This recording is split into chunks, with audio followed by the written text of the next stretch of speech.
Hello, my name is Amy Clouder. I'm the principal of Coolidge School, and I've invited some students and staff to share with you how summer experiences support student success in school. So with me today are... Hi, my name is Ashley and I am in second grade. And hi, my name is William and I am in third grade. And hi, I'm Miss Mungeon and I teach first grade. Hi, I'm Maureen Henry and I'm the director of Title I Reading.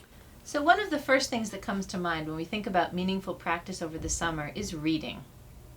It's really important that kids continue their efforts as independent readers. And so I'm going to ask our students to talk a little bit about what they do as readers to help prepare. So what I did is I tried and tried until I got it all right. And I kept reading as hard as I could until it was correct. So would you say one of the things that you practiced was being able to read really smoothly?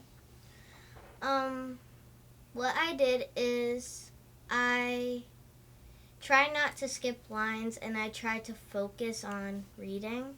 Mm-hmm. So how did that help you when you came into second grade, Ashley? It helped me because I was more focused on what I was reading and I paid attention to the book.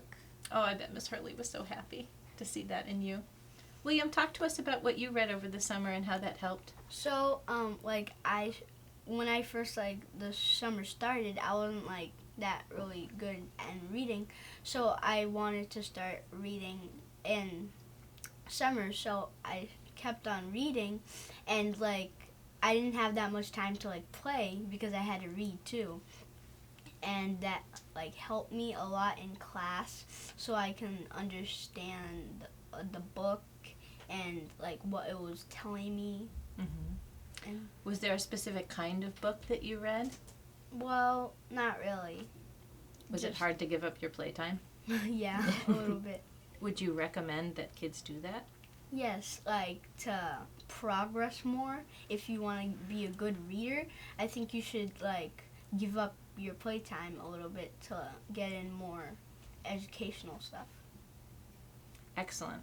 So we talked a little bit about a student perspective, and one of the things that we're really excited about is that these students not only maintained their summer reading level, so when they left school last year, but they re-entered in the fall, they held on to their level, but they've continued to grow as readers as a result of that practice. And I want to talk a little bit about the parent perspective. Sometimes parents aren't sure about how to support their students in school as readers, and Miss Mungeon's done a lot of really good work with that this year, and she has some words of advice. Right. Well, this year I actually invited some parents my parents into the classroom and to see what we were doing with reading. But I find that during the summer, if the children are reading, and are practicing their reading and talking about books with their friends or with their parents, they come back into school staying at the level where they left. And there are so many opportunities that are out there for children to practice their reading. I know here at Coolidge, children have access to Raz Kids, which is an online reading program. The Shrewsbury Public Library has a summer reading program that is absolutely fantastic, and the kids can go to the library and choose books. So there's a lot of ways that parents can help support their children, and then it just supports them as they come back for some more success in school. Certainly, if you're looking for books, we have the resources to support you, so please don't hesitate to reach out to any of the elementary school principals for that support. Mrs. Henry, can you tell the students that haven't done their summer reading, and how does that show up? Absolutely. So we heard how much progress students make when they do their summer reading. However, students who don't do their summer reading can lose up to 3 months of their reading progress. Wow. So their next year's teacher has to spend that time getting them caught back up. And a lot of times it can take almost half a year for students to get caught back up to where they were when they had left in June. So it makes a huge, huge difference when students do not read. I think sometimes parents might think oh, we'll just put that to the side for now, but they don't realize the impact that it's going to have when they come back the next year. And about how much time would you say that students should devote to reading while still being able to maintain the summer fun that William was talking about. Right, and so just anywhere about 20 minutes, 20 to 30 minutes a day is enough for them to keep that level, to keep them reading, and making sure that you're having an opportunity to talk with your parents about what you're reading. Having the parents take them to the library and find those like books that you're really interested in reading are all great things for parents to do. Thank you for that advice. So reading isn't the only issue that we really want to keep at the fore. For the summer, we also want kids to practice basic skills in math. So what are some things we could do to support families with math practice?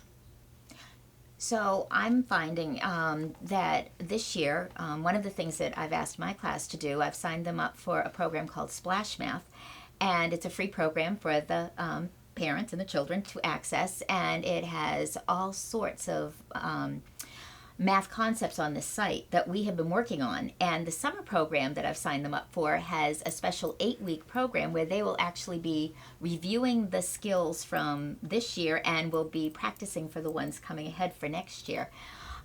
Also the simplest things, you don't have to go online for that. Practicing your number facts at home, making your own flashcards. Parents can help by giving word problems when you're in the car, talking about giving a problem, such as, there are 14 balloons that were, in the clown's hand, and, 5 flew away. How many are left? Doing some of the simple just addition, subtraction, counting, things like that to work on with your children will be a big help to support them as they get ready for the next year. One of the things we want parents to hear is that there are lots of things that are available either because classroom teachers put them into place or because there are free online resources. And the key really is to just take advantage of what's already there.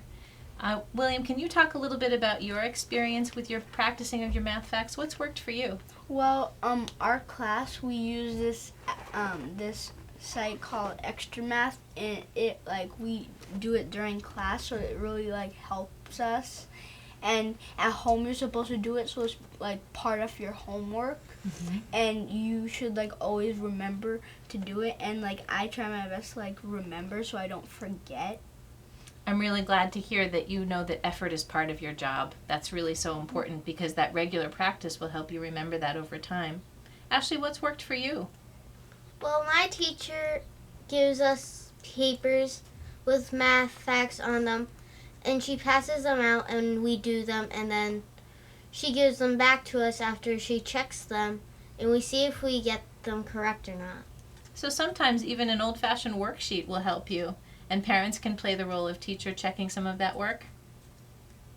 The key thing is to find what works for you and for your children, and to take advantage of many of the free resources that are offered at the schools, because there's lots of opportunities for ongoing learning over the summer. It doesn't take a big commitment, but it makes a big difference when students resume school in the fall. Thank you everyone for joining me, and thank you guys. It's really been a pleasure.